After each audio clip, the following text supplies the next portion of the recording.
"Do you know what I think?" asked Bert one evening, soon after the next season began. "News to me that you could," said Mike cheekily. "I suppose it would be," retorted Bert, "never having done any thinking yourself." Rex chuckled, and he and Mike waited. "Well, go on," prompted Mike at last.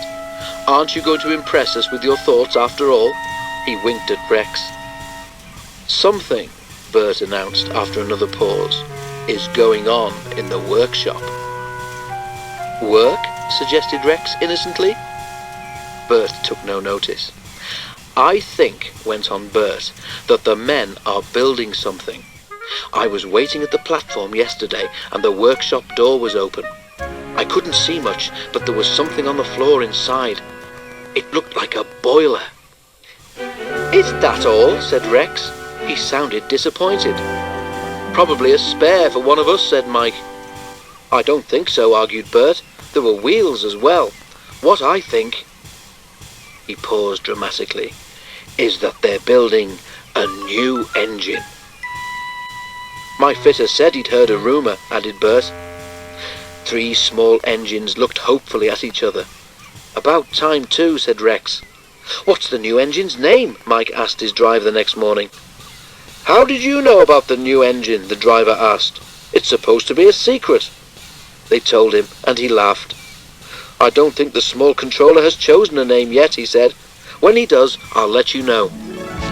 But a few weeks later, when the new engine came out of the workshop for tests, the small controller had still not decided on a name.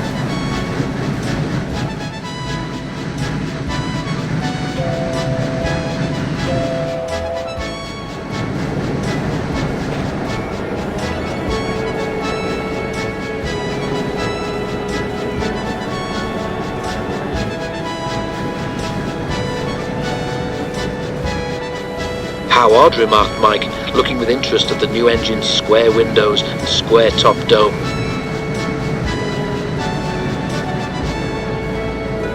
"And what a funny colour," put in Rex. "No, it's not," said Bert. "I like it." The new engine smiled. "So do I," he said. "My driver says it will be different in the end. This is something he calls an undercoat." Douglas and Duck came to look too.